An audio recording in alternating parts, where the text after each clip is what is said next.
Hey now, Rob here, Rob School of Music, and I'm super pumped up because we're going to hear crazy stories from the absolutely incredible Miss Sophie Giuliani.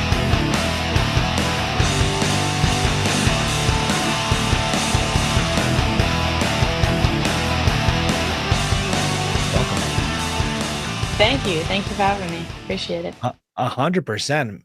Dude, I see your stuff on Instagram and you are doing very awesome things.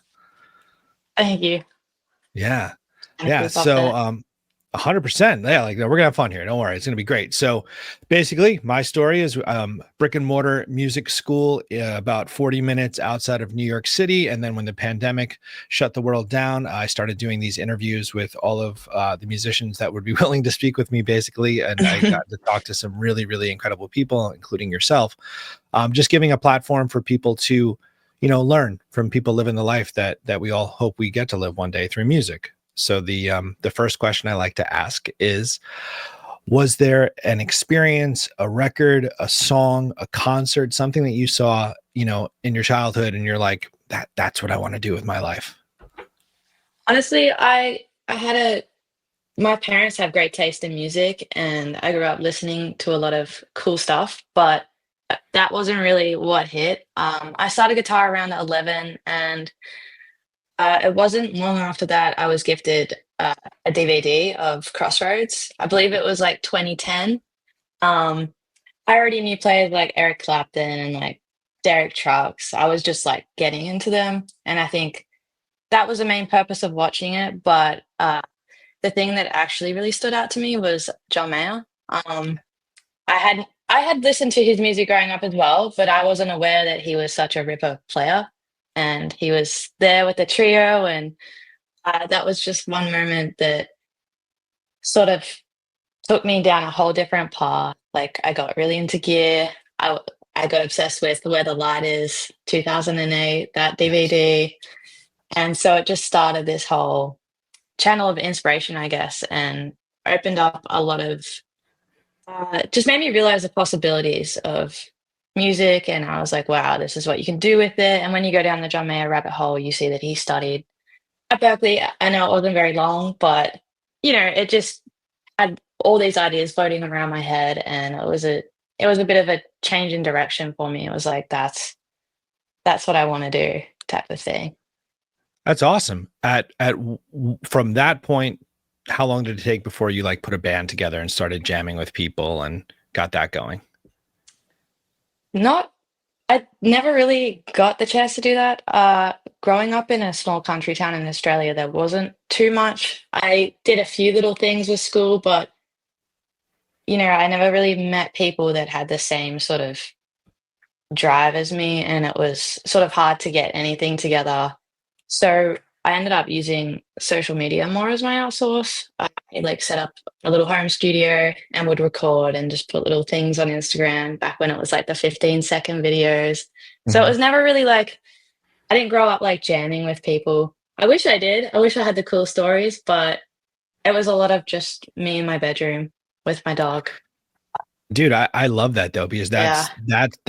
like modern players, like, people in their late teens, 20s, like that's the experience. Like there aren't as many people out there, especially if you're in an area where there's just not a ton of people who are into music in general, Yeah. to put bands together. Like that was a big reason why I put this school together here, is because we have people all ages, people in their 30s, 40s, 50s who like they can't find people to play with. So it's not as Yeah, it's common not as it as easy as probably was. people think. And Yeah, it's kind of in some areas of the world, it's not exactly like the cool thing to do. I right. know back home for sure, it wasn't like if you're doing music or art, that wasn't like you weren't the cool kid at Yeah. all. Whereas like I've met some people out here and they're like, what? They're like, you were the coolest kid at school if you played guitar. Yeah. And I was like, Well, oh, LA. yeah. So that, yeah, it sort of depends where you are in the world. But, I was never embarrassed or ashamed of it, but I just never found, I always wanted to do things at a high level and like I had like certain even before I was trying to before I was any good, you say, not to say that I'm like good or anything. How do you get that out? You know what I'm trying to say? But Oh, you're very I good. always It's wanted to okay. You can say surround this. It's okay. I'll people say it with for you. I wanted to surround myself with people who were way better than me, is what I'm trying to say. Um, Absolutely. I think it's always, it's never a good thing to be the best in the room. Mhm. I like going into rooms that I'm fearful of the people around me, A because thousand that's where percent. you get the most out of it. You learn so much. Mhm. Yeah, there's so much to gain out of being around people that are really extremely good at what they do.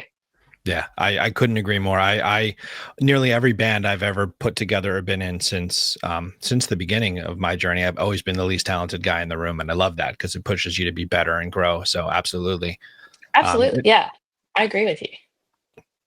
At what point? When did you come to LA? I imagine is where you are. When did you come Um, over here? June 2021, it ended up getting delayed. I was like a week out of flying. This was like March 2020. So we all know Oh what yeah. happened there. That's when the borders closed. And I kept my bags packed because it was like that weird early stage of like no one really knew what it was. Like, how long Right, is this right, going on? The school shot. It was like right. maybe it'll open up in a couple of weeks. So I kept the bags packed. It got to like 6 months. Got to 9 months. Mum was like, I think we should unpack. It's like changed the season now, you know? Yeah, yeah. So Scary it ended times. up being like a year and a half. It was scary. It was such a strange time. I can't imagine like already being here and being working, like how that would have gone down. I was sort of lucky that I didn't fly earlier, because then, yeah, trying to, live here in that situation. Yeah, No that could have been a thanks. very, very different outcome. Yeah. How long? So you came here? Did you come here specifically for a gig or for opportunities, or was it for? Did you go to MI? Like what was that? Yeah, I did. Yeah, I went to MI. I got a visa. I did a trip with my mum and had a look at some schools. Ended up going to NAM during that time. So this was like January of 2020. Went Oh, to I was NAM there. during that time. Oh, really? Yeah, that's so weird. Yeah, that Yeah, that was it's so like the strange. last beaming NAM for a while. Yes, and no one knew. No one knew. Yeah, So crazy. it was a good time. That was my first NAM experience, and I had watched it for years, and I was so excited to go. It was like killing two birds with one stone, because the original intent of coming was to just look at schools with mom, get a gauge of like how it felt in the US, and you know, also my mom wanted to see where I'd be going. Fair. So Good mom. yeah, send her kid halfway across the world. I Right. did end up like moving alone when I actually moved, but yeah, she got Wow. a gauge of like, what everything was like, and just I think it was like a bit of peace of mind for both of us. But yeah, I ended up going to NAM at that point, and that's when I was just like, I need to be in LA. I did have a look at some other schools that I had applied for them in like 2018 when I was like doing my last year of high school. But I took a gap year at home to save up Mhm. and do all those things that you need to do. Yeah. And Yeah. yeah, ended up picking MI and got the student visa, went through the whole process, did half of it online, and then moved out June 2021, and then finished the next year. I just did a 2-year thing. It was sort of more of a pathway to get to the US, because obviously can't just get a working visa out of nowhere with nothing Mm. behind you. But with the student visa, you get 1 year of work. So that was my way of like, I got to use that 1 year to build something up so I can apply for the extraordinary artist visa that I was like, how am I going to ever get that without having anything? What was the first like gig that you landed after the MI experience where you're like, oh, this is happening? Probably my first bus tour, which was with Alexander 23, and he'd actually just come off opening for John Mayer, and I was like, "Damn it!" I was like, you're just a few months too late." I've had so many close encounters with my hero, but it's never happened. But yeah, that was probably my first. That was like the tour that taught me everything. It showed me what like touring is like, and a bus tour, and setting up my rig for a show like that. Um, that was like the first gig, I guess. But there was some other work that it was like I did the masterclass with Pickup, like you mentioned before, Mhm. and some other like smaller gigs around LA. I was sort of at that point just saying yes to everything and trying to build my reputation and like show what I could bring to the table and sort of get my name out there, I guess, in a sense. I love that part of it. I think part of like the conversation that I get to have with a lot of the students that come through my world is, to forge a career in music, it's not necessarily, well, if you don't become Taylor Swift, you've not made it. I'm friends with this guy, Rosh Roslin. I don't know if you know him. He's an LA guy, Rosh, and he'll like program a fractal rig for Def Leppard, but then he's doing like a church gig, and then he's doing session work, and then he's teaching, and it's like just there's so many avenues if you really want it, and then be cool, be punctual, learn the material, and then the doors will start to open, and that's for sure inspiring. So from Alexander 23, Olivia Rodrigo was after this. How did that? Tell me the story. I'm trying to think back. I think from there, actually, I played for Benson Boone on the Pulse tour. That's awesome. Am I in the right order? Yeah, I am. Yeah, so I did the US. I did Europe first, actually, and then in between Europe and the US, like I was trying to get. So I spent that whole year applying for my O1 visa, basically. Got accepted while I was in Europe. Couldn't get back into the US because I had to go get so my other visa expired, and I was like, oh my gosh, I have this US tour that I'm meant to be doing, and I can't get back into the States. So I was like, oh my gosh. And there's like, no, they don't give you a time. So like, I had to fly back home from Dublin. I had to pay my way home because obviously my flight was back to LA, and that all got changed. Wow. Flew myself home, and then I was just stuck at home for a month. I ended up doing some like random electrician work and like the weirdest stuff. So I came from like touring with Benson to like doing like trade work, which is so funny. Yeah. I was like, what is happening? But you got to do what you got to do. I'm like, want to earn my way. I don't mind working. So I did that. Finally, my visa came back, flew back out just in time for the US leg. Did that. Shortly after that, I got Olivia and did like a press run with her. And then from there, are we in 2024 now? Was that? Yeah, I think so. It's all blurry, honestly. That's all. I mean, it's been weird. Dude, it's been, you have done so many amazing things in such a short period of time. I'm sure it's incredibly blurry. That's cool. The time and like the sense of time when you're out on tour gets really weird. And especially if I go home at a weird time in the year and it's not like Christmas, I'm like, I never know what time of the year it is. I'm like, where are we? That's incredible. But I think after that, the next like main thing, obviously there's lots of little things in between. And I think the next thing was Charlie Puth, which was one of my favorite gigs.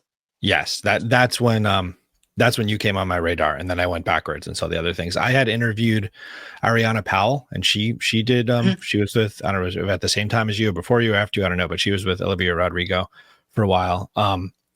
I love the whole all girl band thing. I think that is so inspiring too. Like 60% of our students from that are young teenage girls that they come to my school primarily. Really? So yeah, it's so cool. Awesome. Like, yeah, the future is set with young female musicians. It's so cool. It's definitely evening out a bit. Yes, finally, which is nice to see. Yeah. So question involving all of those experiences. A lot of young musicians, when they're starting out, you're not in that position, but follow my long train of thought. Stage fright is a huge thing. Pressure, learning the material, playing in front of people. I mean, those 3 artists you just listed, those 4 artists, they're big artists. Those are big stages. Those are lots of people. How do you, what was your regimen to control nerves in the beginning, and how has that changed up until Rock in Rio in front of, 150,000 people, or whatever that was? Like, like how do you keep that all not from exploding? By the way, I do say starting out. I know it's not like starting out, but I'm still so early in my career, so you can definitely say that. But I feel like for me, I never experienced really bad stage fright during the shows, surprisingly enough, which is something people back home are always asking, like, how do you do that? Or like my brother is like, that's crazy. Like he came on one of the stages once and like looked at and was like, it's crazy. But I think for me, like the nerves more come in like the small room, the rehearsal, the first few days of the rehearsal, where you have that vulnerability and you're meeting new people and you're putting out what you've prepared for the first time and playing through the songs for the first time. And I think that's more where my nerves come from. Okay. And then from there, I think preparation is like confidence. And, you internalize the material. If you do the work and take the time to really study the gig, get to know the music, not only sit at home and learn the music, but like stand up, perform it at home.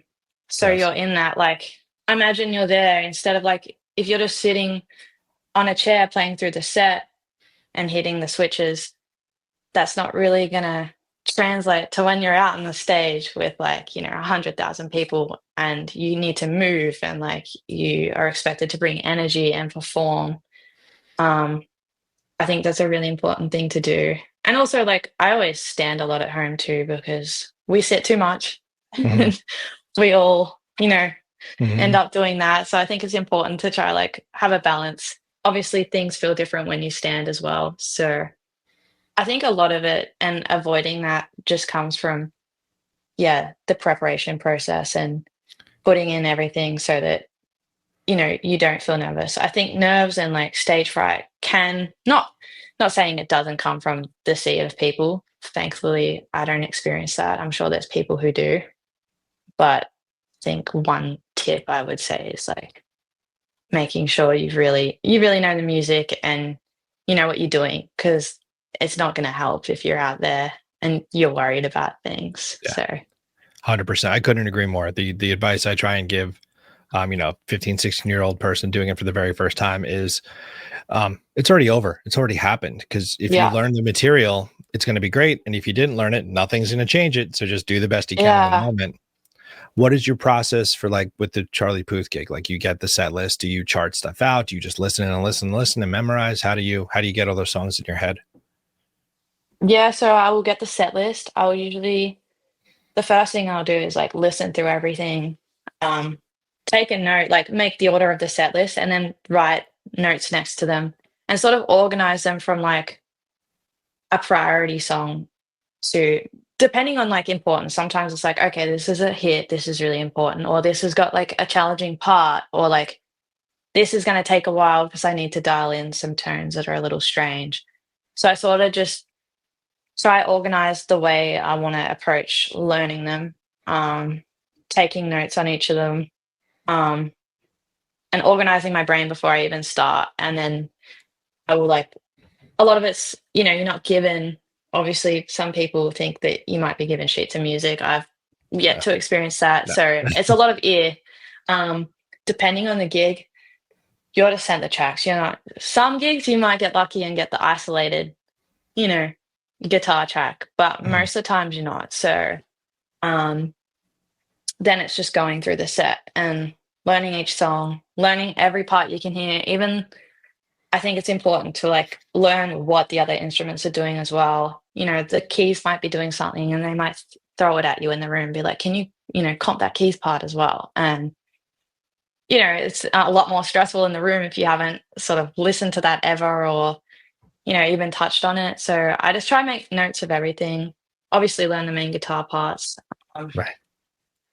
and I sort of do the tones as I go as well. So I do song by song, dial in the patches.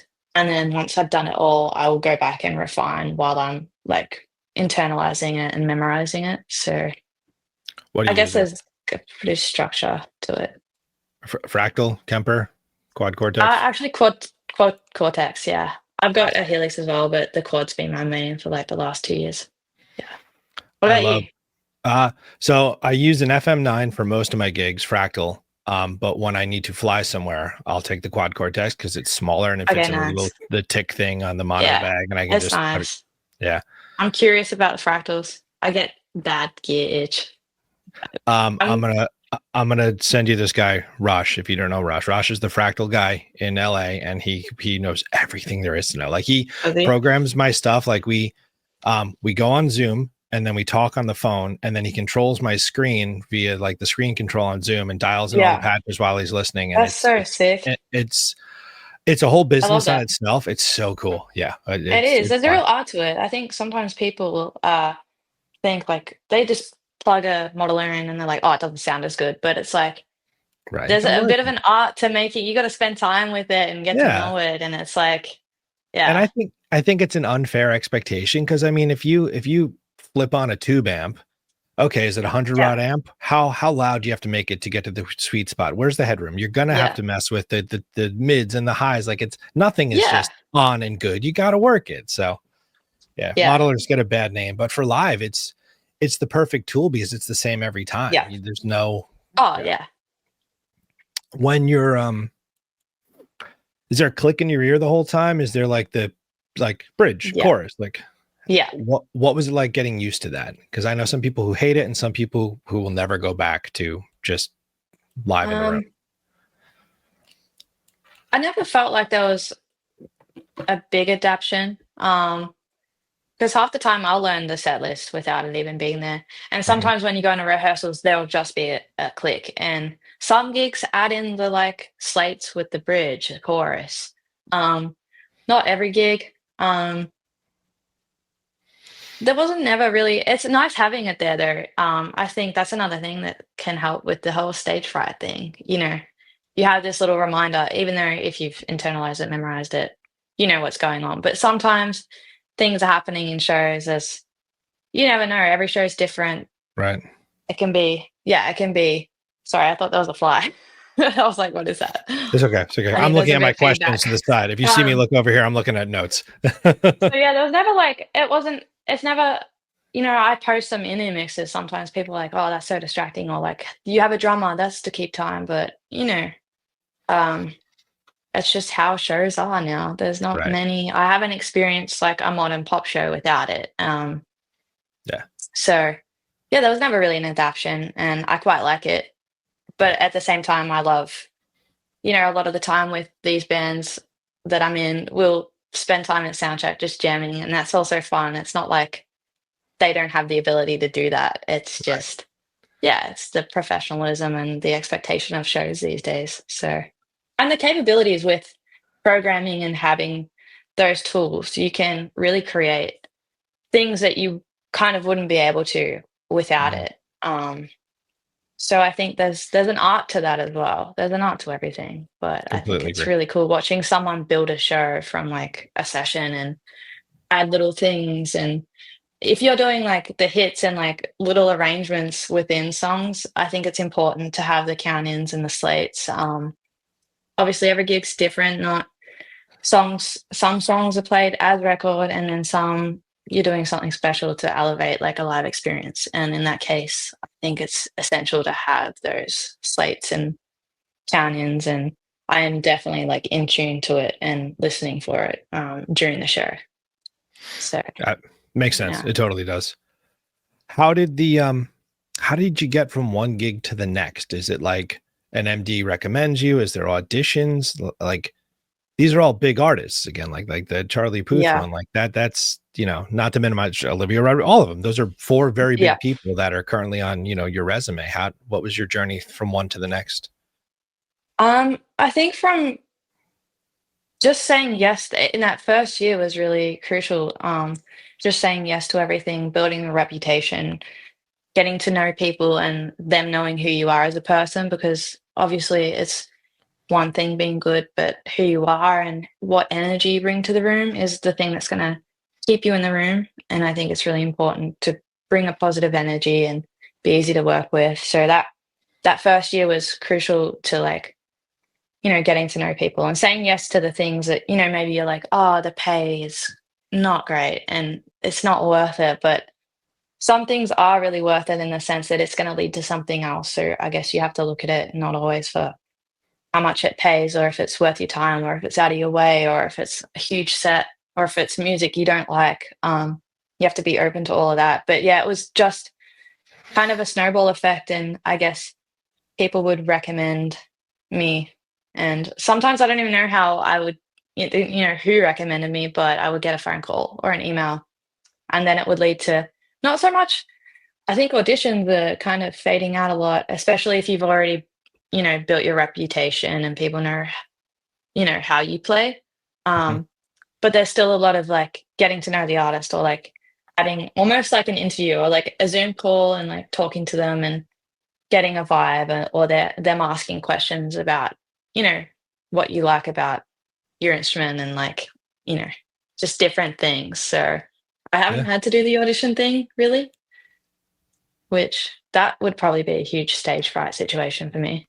But I think, it's kind of reversed for me. Like the smaller gigs and the little things and the school stuff or like the exams or tests, that stuff is really scary for me. But the bigger things, it's just like it doesn't feel as like it's not your show. You're Mhm. backing an artist. You're part of a show with like a band. You've prepped. The mix is usually the bigger the show, the better things are Mhm. generally. These little shows, like a lot of things can go wrong. It's Sure. limited budget. So it's like sometimes the bigger, the easier, which sounds crazy, but yeah. That makes sense. It makes sense because if there's more moving pieces, there's more people making sure those pieces are moving the right Yeah. way. It's very Where tight, very locked. yeah, Um, that's a cool I feel perspective. like Yeah. I have aspirations to do like little things as well. And I feel like that's where stage fright might become a thing for me. Like I would love to play the baked potato one day with like a four piece.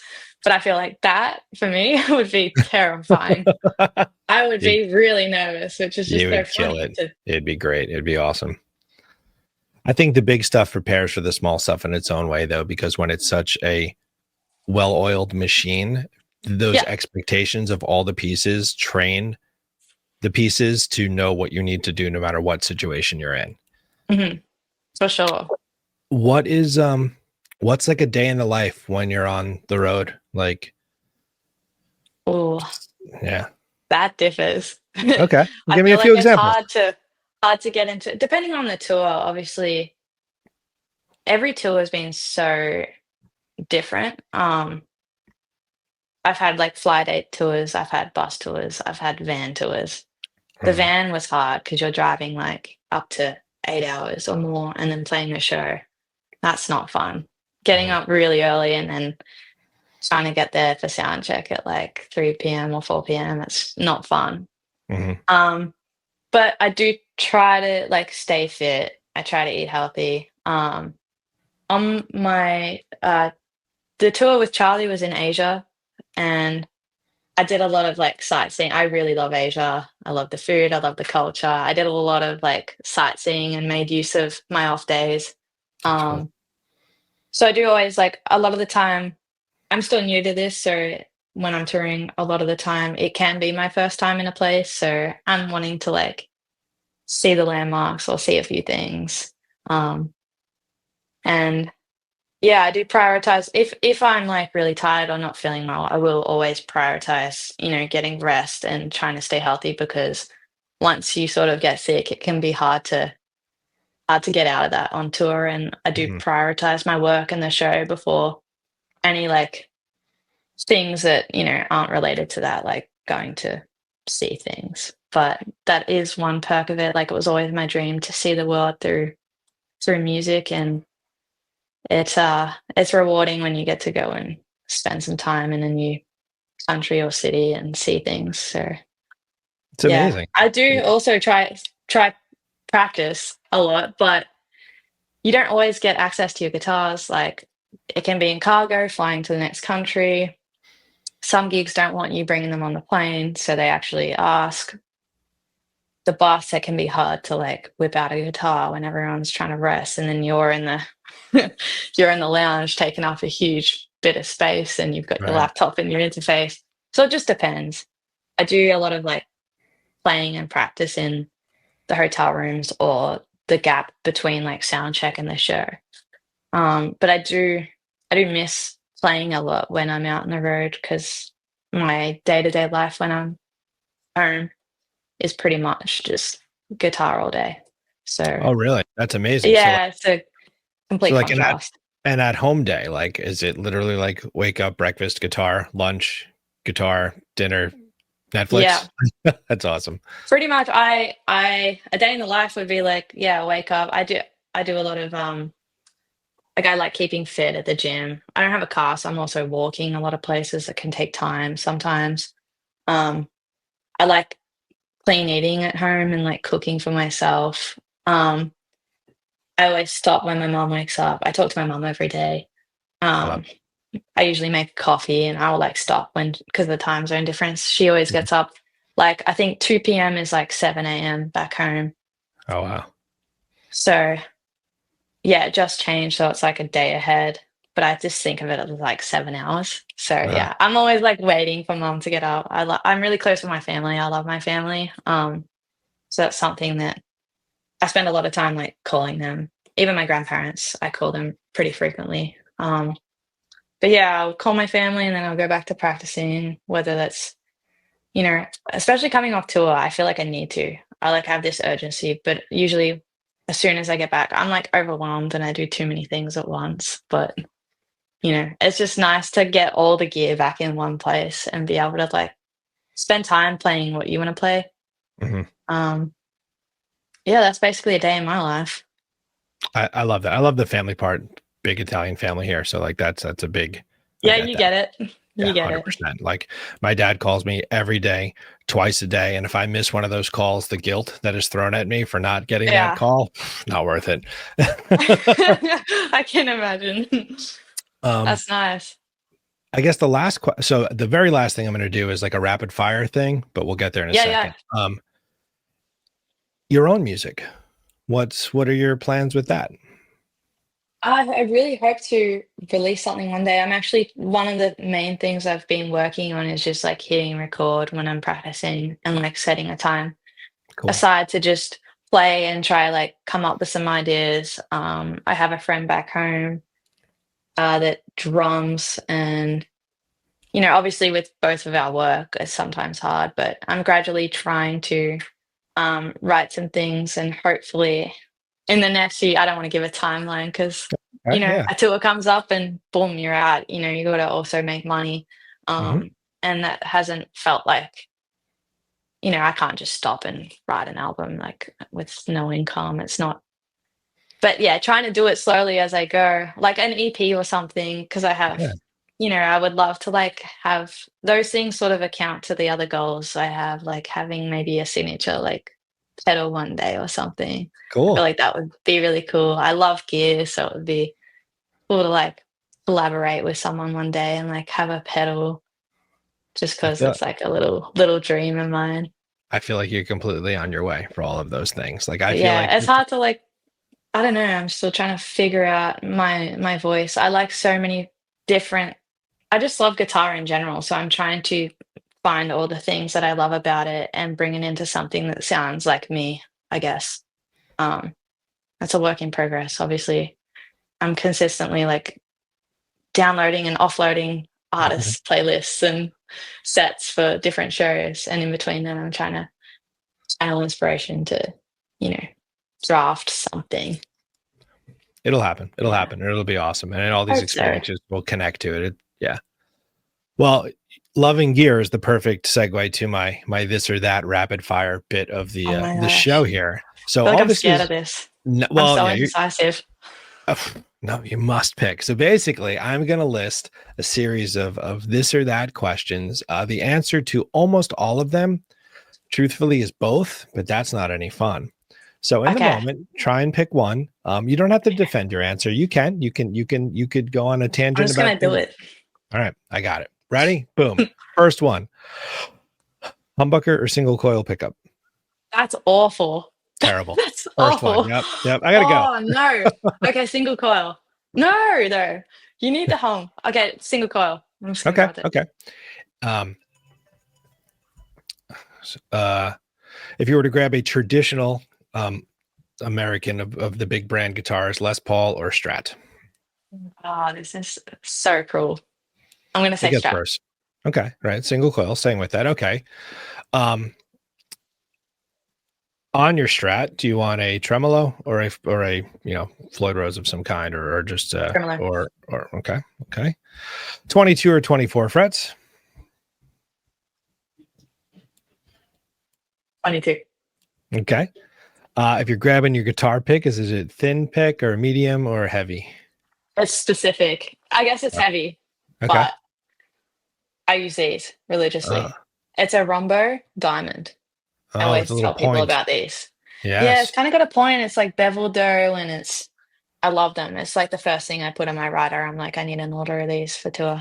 Does that little cutout help with like sweat? I'm like ultra sweaty, like, and I drop picks constantly. Does that help that at all? I feel like it does. It's just I feel like I know where that hole sits on Yeah. my. I don't know. It's just Cool. something about it. I like the way it sounds, but I like them when they're worn in a little bit. So like before tour, I try to like play them all so they're like where I like them. Awesome. I It's love weird, specific. That's great. but I No, that's like perfect. experimenting. But anyways, continue. Okay. Beautiful. Um, Guitar strings, nines, tens, or 11s.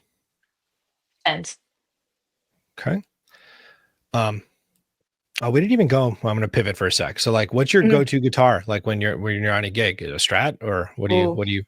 I like to I like to like read the gig and like some gigs.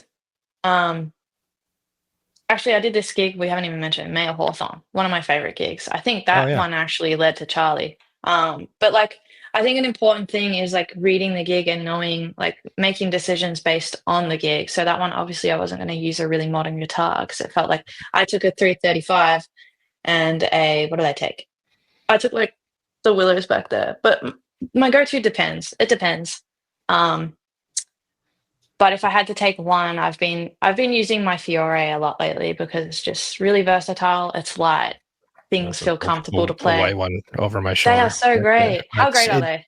Oh my gosh. Like, I've got two of them um, because I need it. Mark is one of my favorite guitar players. I just Yeah, did an same. interview with him a couple months ago. I was at the PRS 40th anniversary show How for was NAMM I? this year. Oh wow, What? dude, him We're with in John this. Mayer is yeah, we're Oh all it's my perfect. gosh. I was The like, I'm Vultures sitting there. breakdown thing? Holy shit. I'm sitting there with Oh my my fiance God. and I'm crying. She's like, what's wrong with you? I'm like, you don't understand. Like, I I didn't can't even breathe. know about it. I Yeah. didn't get an invite. And I'm like, hang on. Like you guys like sponsor my tours. I'm like, let me in. Yeah. So Yeah. I went, I'm like, I'm an artist too.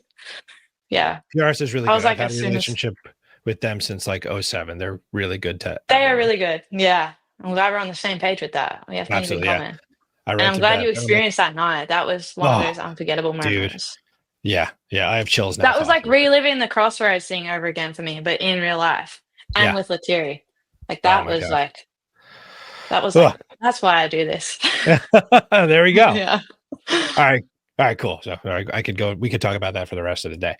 Um, if you were to grab a bass, just pretending hypothetically you're tracking something, would you go for a Mhm. P bass or a jazz bass? Ooh. Oh, that's hard. Probably P. Okay. In terms of the fretboard on your guitar, do you want it to be rosewood or maple? Oh, I love both, but I'm just gonna say Rosewood. Okay. If you were to be using a tube amp on stage, would you prefer the gain to come from the amp or to have a pedal pushing the amp? No, depends on the gig, but I'm gonna say Yeah. pedal pushing. Okay. Um, this one's ultra nerdy. Do you prefer 6L6 or EL34/84 tubes? 6L6. Okay. I'm a Mesa guy, so 6L6 is my thing and Fender too. Um, okay. Effects. This is where it's going to start sucking. If you had to pick delay or reverb. Oh. uh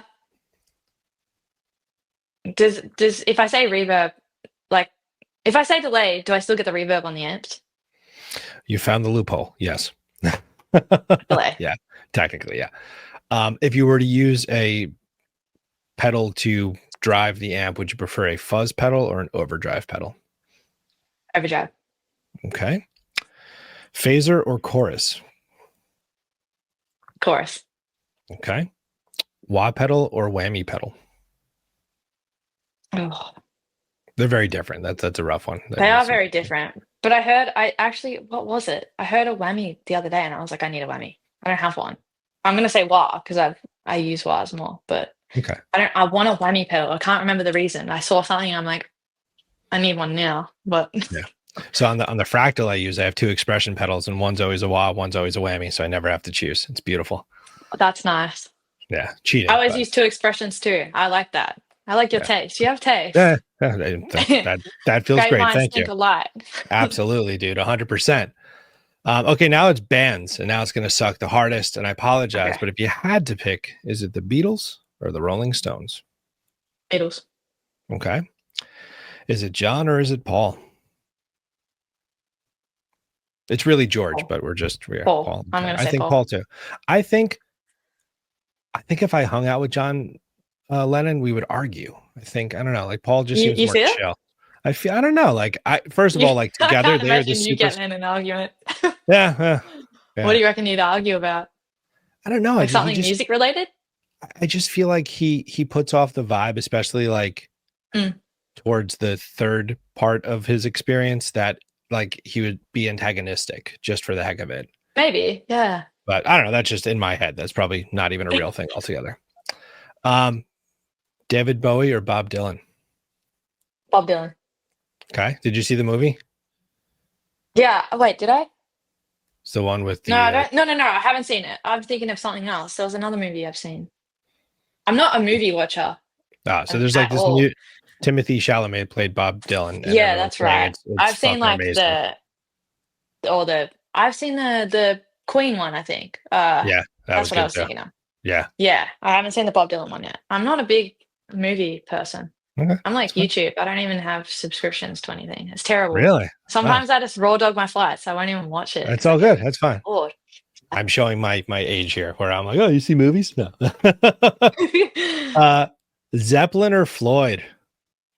I'm gonna say Floyd. Okay. Dark Side or The Wall? The Wall. Oh, that's the right answer. Thank you. I was holding my. I was like, we're getting along so good, but dude, everyone says Dark Side of the Moon because it's amazing, but The Wall, it's a whole separate experience. Yeah. And Comfortably Okay. Numb is probably my favorite guitar solo of all time. So that's that. Yeah, it's up there.